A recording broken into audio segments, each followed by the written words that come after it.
Episode 3. Kamu berhasil membohongi Jungkook untuk pertama kalinya. Dan ini membuatmu tidak tenang, seakan-akan ingin mengatakan yang sebenarnya. Mungkin karena penggan yang sering kamu minum itu.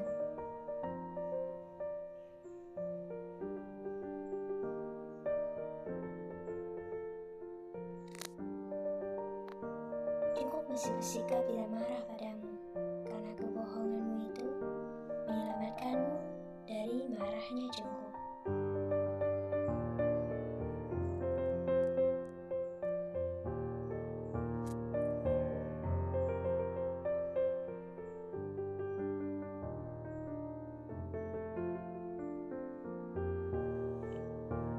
Kebohonganmu masih berlanjut hingga akhirnya kamu dan Jungkook pergi dari sana, namun naik mobil kalian masing-masing. Jungkook membuka kaca mobilnya. Beringatnya dengan ekspresi wajah menekan untuk tidak kemana-mana. Skip di rumah. Kamu masuk ke dalam rumahmu dan kemudian duduk di sofa. Kamu menatap ruangan kerjanya Jungkook.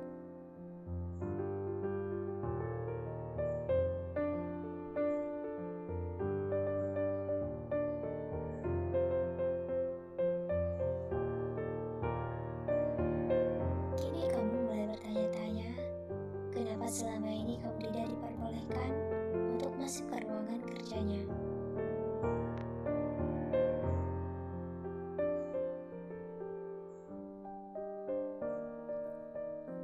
Kamu sangat ingin masuk ke dalam sana sekarang, namun kamu tidak ingin membuat masalah apapun yang akan membuat Jungkook marah dan malah terjadi apa-apa dengan hubunganmu dan dia. Dan juga, kamu pasti tidak akan bisa masuk ke dalam itu karena Jungkook mengunci pintunya setiap saat. Skip malam.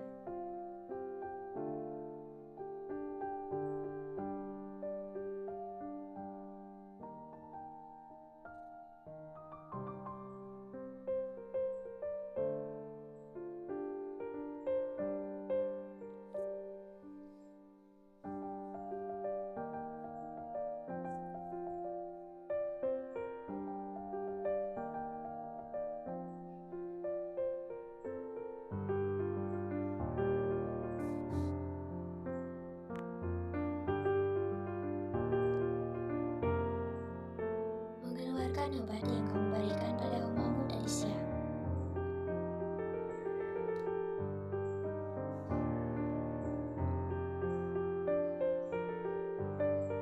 Onimu tertawa sambil mendengarkan Oma.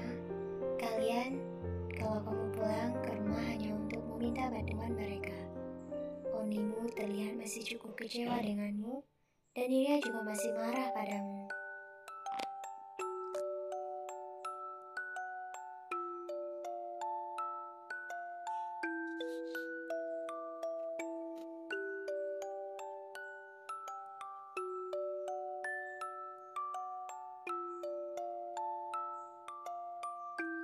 Onimu langsung merasa kasihan padamu di saat obat kalian mengatakan kalau kamu sudah cukup kurus sekarang.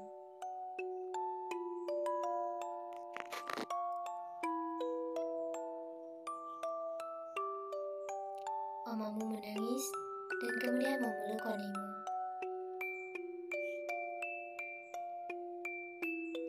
Satu minggu berlalu. Jungkook mengetahui kalau kamu pernah mampir ke apotek 2 minggu yang lalu. Dan itu pasti saat kamu mencoba untuk membeli obat yang sering Jungkook berikan untukmu.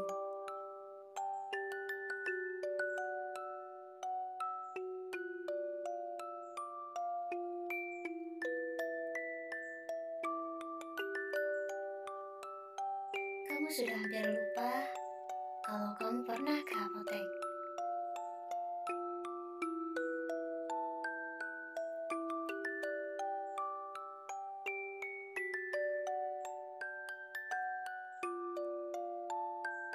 Jungkook mulai marah.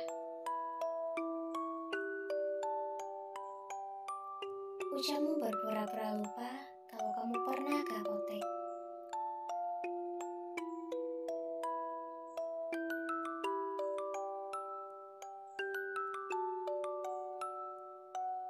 Ternyata, selain untuk mengendalikan otakmu, juga untuk menghapus memori di otakmu. Itu sebabnya kamu jatuh cinta setiap harinya pada Jungkook, meskipun dirimu tidak baik. Karena kamu akan melupakan semuanya yang pernah terjadi. Kamu berhasil melabui Jungkook. Itu semua karena kini kamu sudah tidak minum obat itu lagi. Hingga Jungkook tidak bisa mengendalikan dirimu dan otakmu tidak menghapus apapun yang terjadi karena kamu tidak meminta. Setiap harinya kamu memang meminum obat itu di depannya, baik pagi maupun malam. Itu sedikit membuatmu kesakitan karena harus memuntahkan kembali yang sudah masuk ke dalam perutmu. Tetapi itu hanya berlaku saat pagi. Kalau untuk malam, kamu tidak benar-benar menelan obat itu karena kamu tidak bisa. Seperti biasa, setelah sarapan, jika mood Jungkook baik, maka dirinya akan. Namun kalau moodnya tidak baik, maka dia akan dengan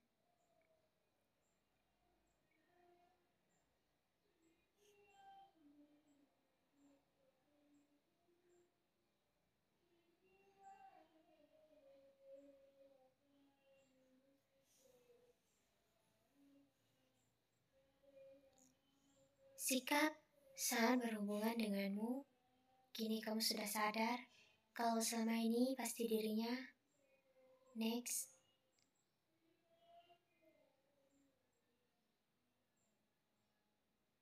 Keesokan paginya, kamu tidak bangun seperti biasanya. Kamu masih tertidur nyenyak karena merasa sangat lelah semalam. Jungkook tidak mempermasalahkan kamu bangun cepat atau lambat karena dia tahu pasti kamu sudah lelah karena serangannya itu.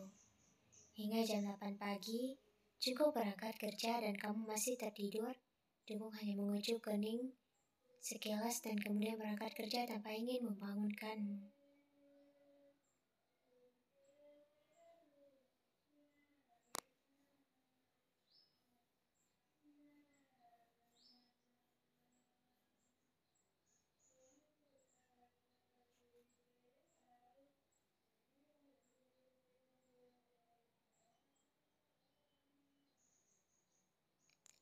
Dokter itu menjelaskan tentang obat itu pada Onimo, dan Onimo terkejut saat mendengar kalau obat itu cukup berbahaya untuk penggunanya.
Kamu terbangun dan menatap langit-langit kamarmu dan melihat Jungkook yang sudah tidak ada lagi di sampingmu.